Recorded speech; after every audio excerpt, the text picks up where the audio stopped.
Okay, let me try this. I know this will not, in comparison to my Sony, this thing's a pain in the butt. See, I knew it wasn't going to stay there. If I put you guys here, can you see me? Or is the steering wheel in the way? Let's see if how do I let my steering wheel down? I probably shouldn't, because I have this thing perfectly where I need it. And you know what? I don't know how to let it forward anyways.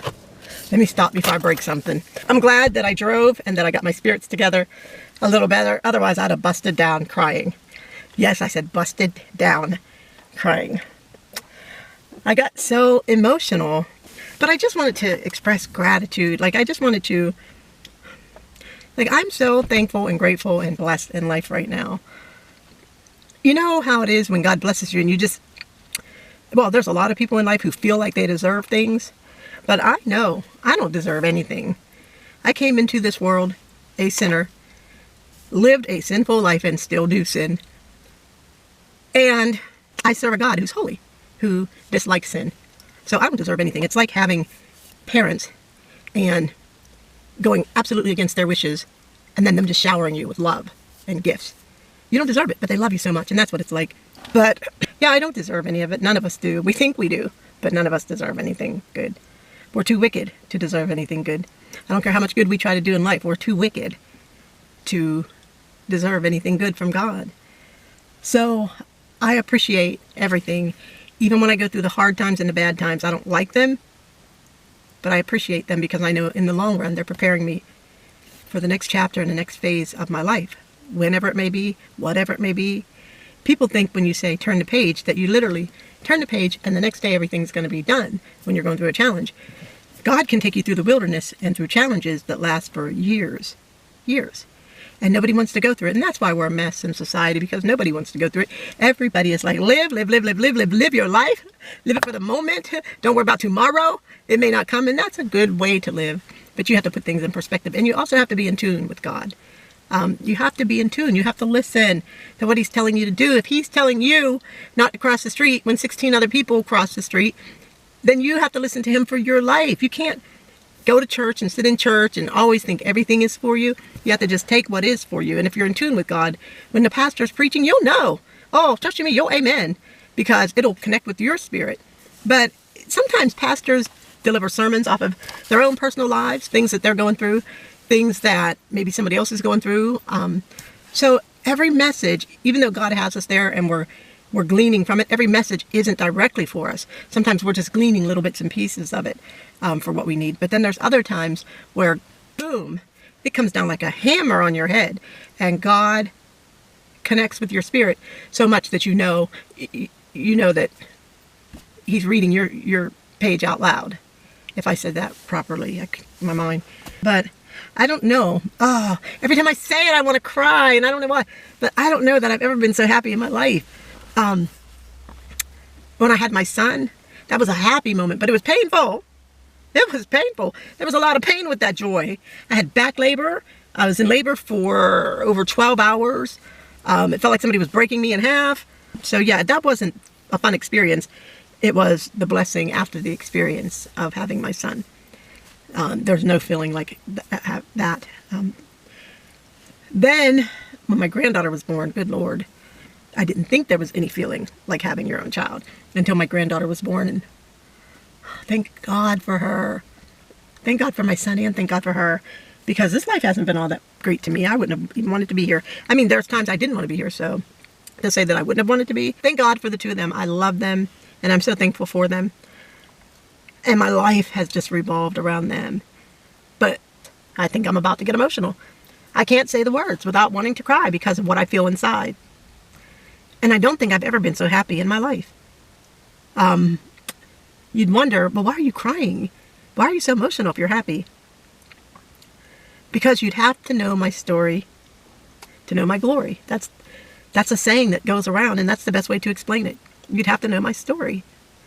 We all have one, all of us. And so, for those of us who are in tune with the reality that we don't deserve anything, when we begin to get things, it is overwhelming. And I'm at a place where I'm overwhelmed. Dang, I don't know. I may not even post this. I may not, because it's about to come down, if you know what I'm talking about. You know how it is in life when you are hanging on with every little tiny single shred of hope that your life will change. I'm sorry, guys, I can't really look into the camera because I'm trying not to cry. I guess I might as well just go on and cry and get this over with. So you know how when you go through something in life, regardless of what it is, because we've all been through things. I don't think there's any of us that have been spared. Whether you lose a child, whether you lose a spouse, a parent, a good close friend, whether you've been diagnosed with cancer, HIV, whether you've been diagnosed with any fatal illness, whether you've been in a car accident, whether your home is burned down. We've all been through things, each and every one of us. And when we go through it, we know the tough times and the struggle. Some of us have gotten dealt a worse hand than others, and that's just fact. That's just fact. A few months ago, I had no clue where I was going to live. Not a few, last year. I had no clue where I was going to live, where I was going to go. Didn't know if I'd be living in somebody's room, in a box, on the corner, in my car, buying a used RV, putting it on a friend's land. I had no clue. All these things were options, and I was trying to trust God. Some of you know my story, some of you don't. At 27, both my lungs collapsed, and I spent almost a year of my life in the hospital. About 2 years, just going through. Chest tubes, life support, ventilators, trachs, feeding tubes, central lines, PICC line. No, they never could get a PICC line in me. TPN, IVs in my foot and my groin because they had ran out of veins. No, I was never an IV drug user. That's what the doctors would always ask me. I was scared to death of needles. I had to have somebody hold my hand when I got pregnant with my son, and they drew my blood.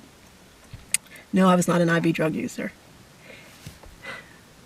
I was just unfortunate. I don't cry because I feel sorry for myself. I cry because I wonder why anybody, not me, why anybody in life has to endure such painful, agonizing experiences.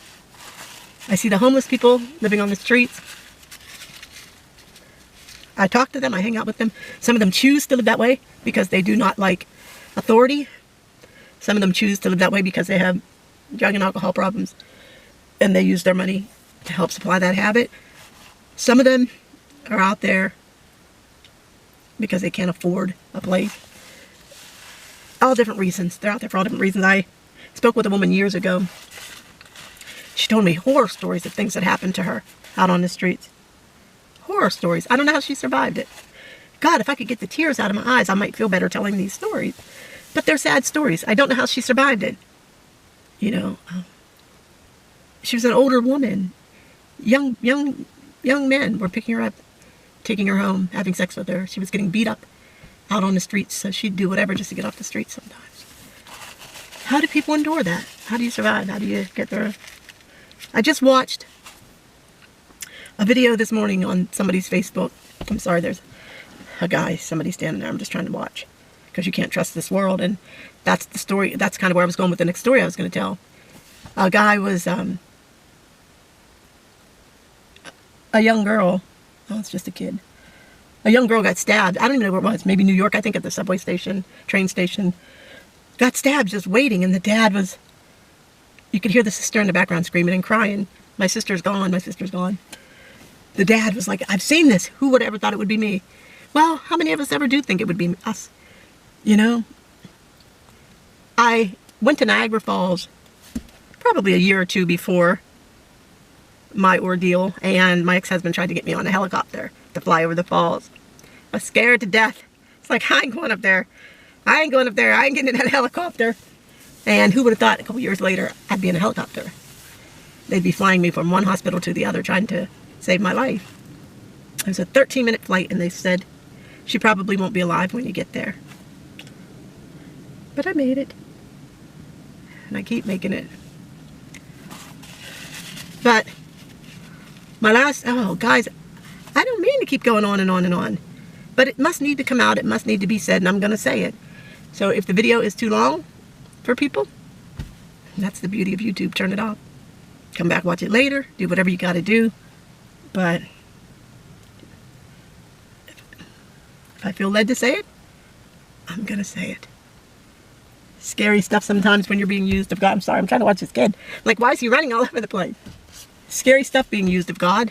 Because sometimes when he says speak, you speak. And you don't necessarily know what the repercussions from speaking are going to be. You just obey.